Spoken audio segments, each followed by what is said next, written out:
Анан эми кандай чечим чыгат, аны көрөбүз. Эгерде Конституциялык палата азыр биздин талаптарды аткарып, ошол мыйзамды Конституцияга карама каршы келет деп, Венециялык комиссиянын корутундусуна дагы аны дагы эске алып туруп чечим чыгара турган болсо, анда жакынкы арада парламенттик шайлоо дайындалыш керек, борбордук шайлоо комиссия тарабынан.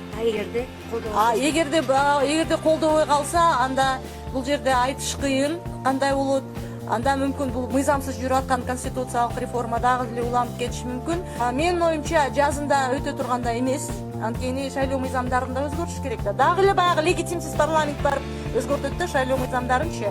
Ошо менен менин оюмча бир күзгө барса барат, эгерде ушул эле нукта кете берсе да.